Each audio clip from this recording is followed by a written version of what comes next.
মন্ত্রণালয়ের কাজ হলো আমাদেরকে স্মরণ করিয়ে দেওয়া, পাছে যেন ভুলে না যাই, এই দায়িত্ব থেকে আমরা দূরে সরে না যাই। আজকে সেই জন্য দিবসটি পালন করা হচ্ছে, যাতে দেশের সবাইকে মনে করিয়ে দেওয়া এই দায়িত্বের কথা। আশা করি এই আহ্বান সবার কাছে পৌঁছবে। সমাজসেবা এটা প্রতিটি মানুষের একটা অংশ, এটা কোনো পৃথক একটা চাপিয়ে দেওয়া বিষয় না। আমরা মানুষকে নিজের স্বার্থে কাজ করতে দেখি এবং স্বার্থপর বলি। এই নিঃস্বার্থে কাজ করা এটা মানুষের একটা অংশ, এটা কোনো পৃথক জিনিস না।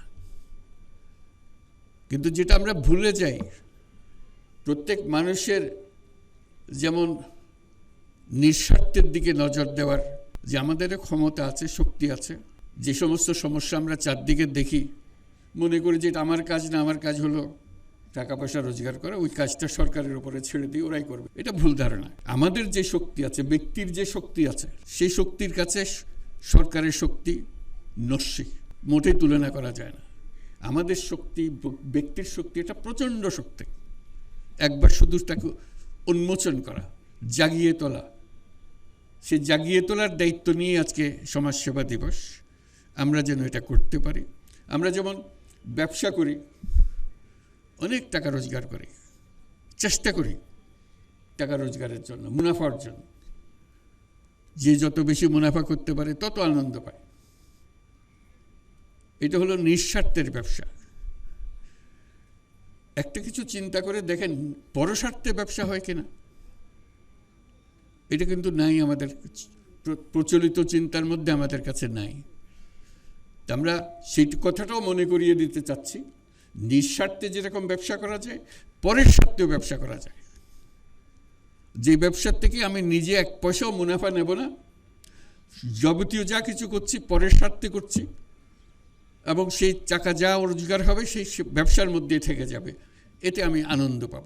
মুনাফা করে যেরকম আনন্দ পাই,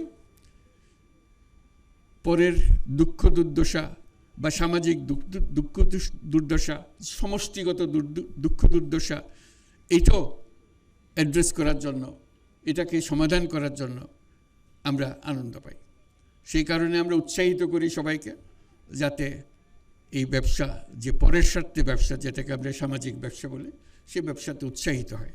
এবং এখন হচ্ছে, মানুষ আস্তে আস্তে এটা বুঝছে, বিশেষ করে তরুণদের মধ্যে এটা আছে যে হ্যাঁ, আমি যখন ব্যবসা করব, নিজের স্বার্থে ব্যবসা করব এবং অন্যের স্বার্থে, পরের স্বার্থেও ব্যবসা করব, যেটাতে আমি যা যা দেখি হচ্ছে না, স্বাস্থ্য খাতে ঘাটতি আছে, স্বাস্থ্যের সেবা করি, শিক্ষা খাতে ঘাটতি আছে, শিক্ষা খাতে সেবা করি, সামাজিক ব্যবসা করে যে যত আবহাওয়ার কারণে যে সমস্ত সমস্যা হচ্ছে সেটার ব্যাপারে সামাজিক ব্যবসা করি।